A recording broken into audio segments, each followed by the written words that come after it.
What's up? It's Skidaro here with more Pokemon Colosseum. In the last episode, we took out 9 of the platforms here at Mount Battle. And in this episode, we are going to head towards the 10th with that big guy right there. Now, before you go there, no, this is a given fact here. Go back to the reception area at Mount Battle, heal up, and save, because this is going to be a big fight we're heading to. So, now that I've said that, let us go forward. We get this epic confrontation between this guy and another guy. Fine! After all the persuading I did, you still won't hand it over? This is what happens to stubborn oafs who don't do as I say. Gah! Right in the crotch! You treacherous swine! How could you refuse to battle? Simple. He has muscles and you don't. So, yeah. Treacherous! You didn't really think that a worm like you could win! All you had to do was hand over the time flute without making a fuss. It's your own fault for getting hurt. Time flute? Since you're not cooperating, I don't have any choice but to haul you off to Ian's lab. And for some reason he notices us, even though we didn't make a sound. Who are you? What were my underlings doing? That outfit of yours. You must be the troublemaker who's messed with scrubs in Celebi's forest. You mean the Relic Forest? Dude, come on, get your names right. Anyway. Great Dakim! Don't make me laugh! I'll pound a lesson into you, flesh and bones, so you'll never even think of bothering me again! Oh, crud monkeys. Looks like we have to fight him! Alright, this is the second of the Cipher Admins, Dakim, who strangely kind of resembles Alder from 5th generation games like Black and White. You know, with the hair and the necklace right there. Anyway, so, first off, he's going to send off Matang, level 37, with the ability Clear Body, with the moves Metal Claw, Psychic, Earthquake, and Protect. And the second Pokemon he sends out is Golem, level 38, with the ability Rockhead, with the moves Protect, Earthquake, Rock Throw, and Double Edge. Now, this guy's strategy revolves around using Earthquake and Protect. He'll have one of his Pokemon use Protect, and the other one using Earthquake. But I'm going to pause a minute because this is my favorite part of the song!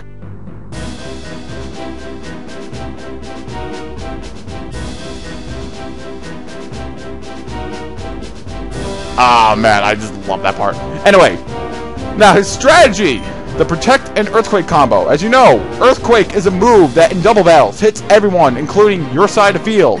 So what he does is have one Pokemon use Protect and the other use Earthquake. So that way his Pokemon won't get hurt. And that's kind of a smart thing, because look at his Pokemon.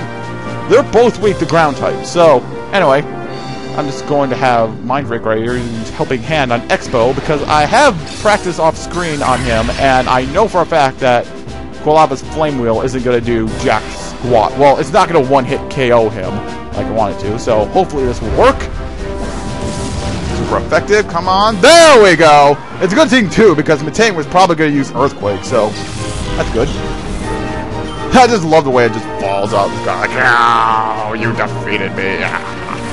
Okay, third Pokemon, Marshtomp, level 38, with the ability Torrent, with the moves Mud Shot, Mud Slap, Stomp, and Muddy Water. Surprisingly, this isn't his only, well, one of his only Pokemon that does use the Protect Earthquake combo, which is kind of strange because Marshtomp can learn both those moves naturally, so that's weird. Alright, we got stuff Sunny Day here, which probably isn't the best idea because of his next two Pokemon. I just realized that. Oh my god, and Golem's still alive. Great. Oh boy. I know what's gonna happen too. Both Pokemon are gonna aim for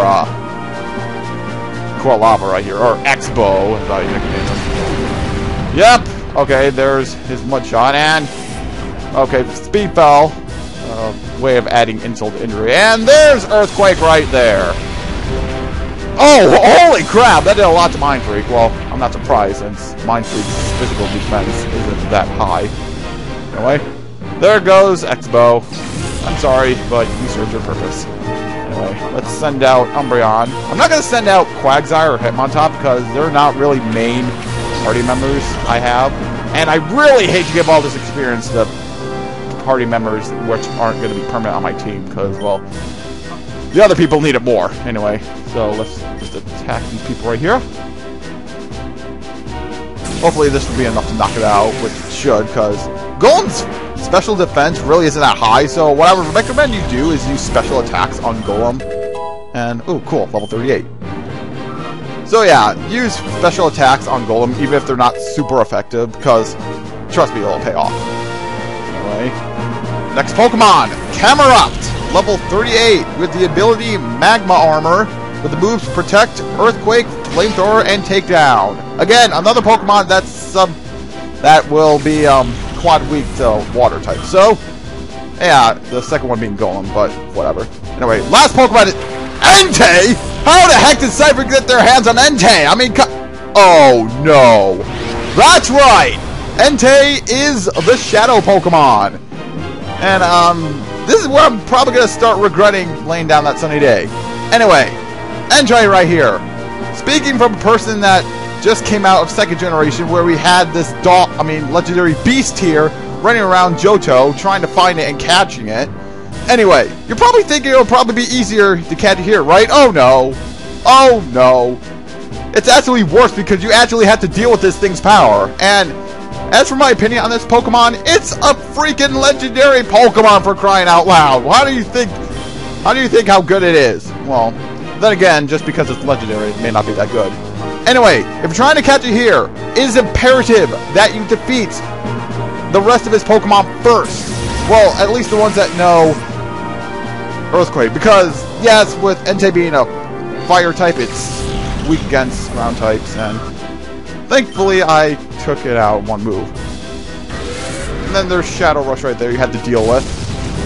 Yeah, I knew it. Yeah, I knew that was going to happen. Unfortunately, Mind Freak's defense is... I already said that, so why am I saying it again? I don't know. I'm going to say Ampharos or Zip Zap out there. God, I'm not used to nicknaming my Pokemon, so you have to bear with me on this one. Alright, doesn't do that much damage, but... oh man, I'm really regretting that sunny day. Anyway, so... what I'm probably going to do is paralyze this thing, because having a stat ailment on this thing is going to be good. Oh. Crap hamburgers. Oh god, he lived! He lived! Oh my god, he lived! Oh my god, that has to be like... oh my god, I didn't expect for him to live. Oh my god. Especially with that Sunny Day, because Sunny Day powers up fire-type moves, if I didn't mention before. Which, by my recollection, I didn't. That's why I'm so worried. Alright. And right now what I'm probably going to do is hopefully... well, I'm not really intending to capture Entei in this fight. Like, if I don't capture it and it somehow defeats itself by spamming the heck out of Shadow Rush, then that's okay, because we will have another chance to capture this Pokemon, like every other Shadow Pokemon in this game. And, well, I heard it's a lot easier in the next fight, so I'm not too worried if I don't capture it in this fight. But I mean, that doesn't mean I'm not going to try, so... send out Quagsire because it is quad resistant against fire. Pretty good. That's another reason why I want Quagsire for this place, since Earthquake doesn't do that much damage to Quagsire since it's already a ground type, and ground on ground or any type against the same type isn't that effective on itself. We have Amnesia right here, since I'm not really sure if... and watch this. I'm gonna get a critical hit, I call it. Oh, thank God. I mean, it would be like that if I get a critical hit. Okay, raise my special defense. Amnesia is a really good move. It'll sharply raise special defense when, you know, special moves can be very damaging in this game. And that's another thing you have to worry about. Him using Shadow Rush so much that he kills himself because of the recoil. Anyway, with that being said, I'm going to try to capture this thing. Like I said before, I'm not too worried, or I'm going to beat myself up after it. Oh, crap. I just realized that I do not have any secondary moves that can, like, waste a turn on. Well, might as well use an item. Use a potion on... oh, do I have any revives? Oh, I do have a oh, just one. Might as well use a potion on, like right there. Might as well waste my potions since they're not really that powerful. I mean, I have super potions for crying out loud. So, I should really be buying more of those. Anyway, here we go. 1, 2, 3. Oh my god! I caught it on the first try? Holy crap! Oh my... Like, what is this? Like, I don't mean... Oh my god! Well, Cadente! Oh my god. The way you handle those Pokemon with your audacious skills. Who are you? I'm the hero that caught the legendary beast of fire on the first fall, man! Master Dakim! And then there's Scrubs right there. Ah, Scrub! You were hopelessly outclassed against him. You had 0 chance.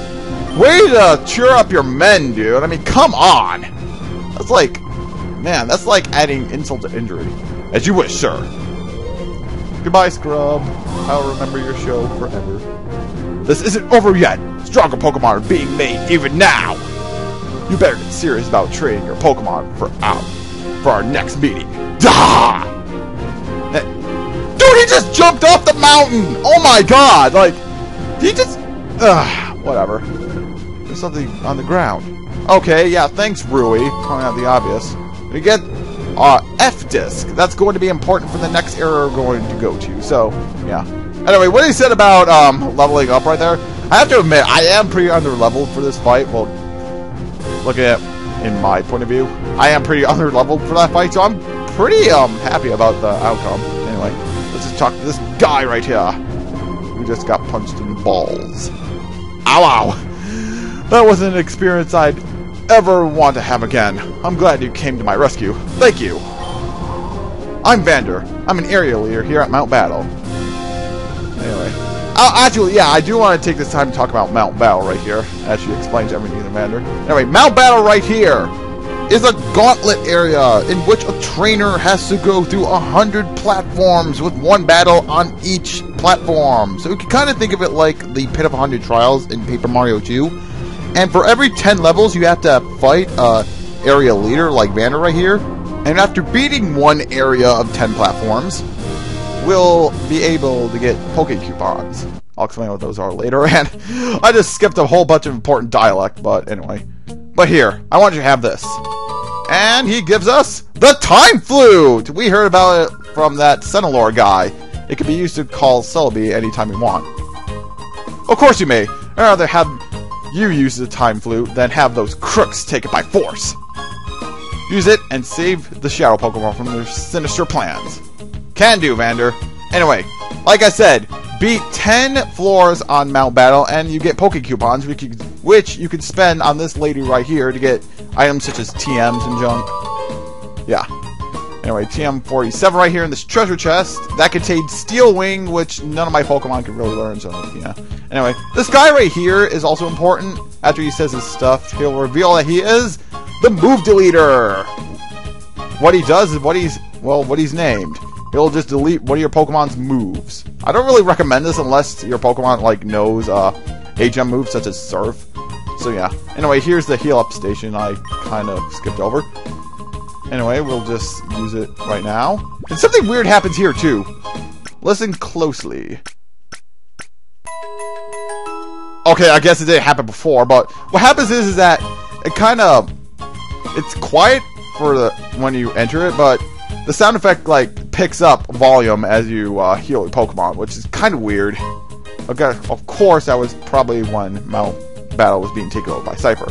Anyway, the other thing about Mount Battle is that there's 2 versions of Mount Battle, which is probably a good time for me to explain. There's 2 versions of this game. There's Story Mode, the mode I'm playing right now, obviously, and there's Battle Mode, where you can battle out your Pokemon from your handheld games, such as Ruby and Sapphire. Now, there's 2 versions of Mount Battle. The one in Story Mode, like the one I'm in right now, and the one in Battle Mode.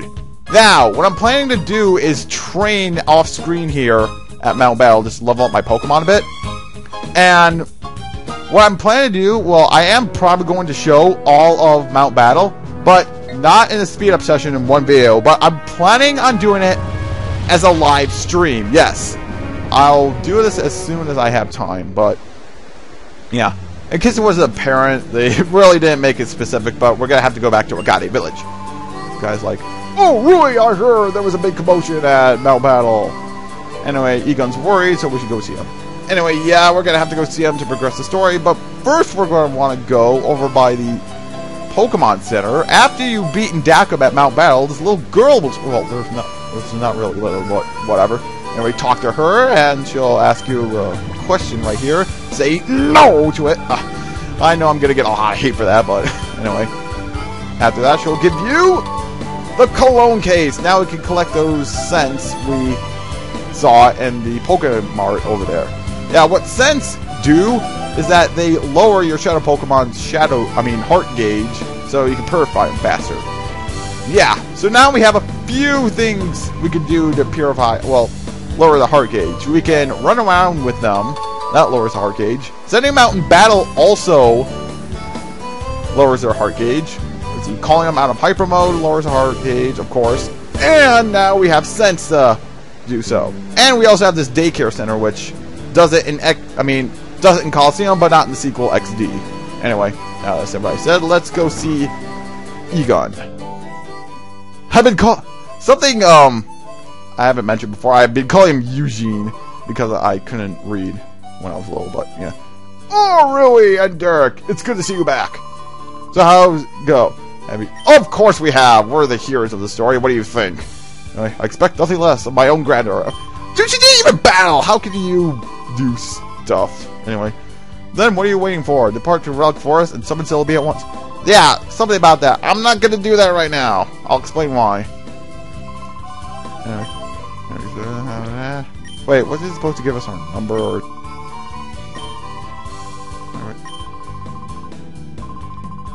Oh, yes. Oh, there we go. We had to walk away. Okay. There, I might have your PD thing. And we get Egon's PDA number. So now we could get calls from him. Because pen pals! Alright! Anyway, as I was saying, the Time Flute. Like I said, summons Celebi and purifies your Pokemon instantly no matter what the heart gauge is at. But it's a one-time use item. So, yeah, not really the perfect spot to use it. Because there's not really any Pokemon I want purified right now, so... yeah. I recommend you use it on a Pokemon that's really hard to get its heart gauge down, so... yes. Dude, I already healed my Pokemon at Mount Battle, I just realized that. Now I'm just wasting time. Anyway, what they didn't tell you is that there's up to 3 Time Flutes in this game, and they're all hidden and junk. Well, not hidden, but yeah, there's 3 Time Flutes in this game, so use them wisely. Anyway, now that I said what I said, we're going to end things off here. So, next time on Pokemon Colosseum, we are going to head towards Pyrite Town and meet up with Dookie and see what he has to say. So, see you then.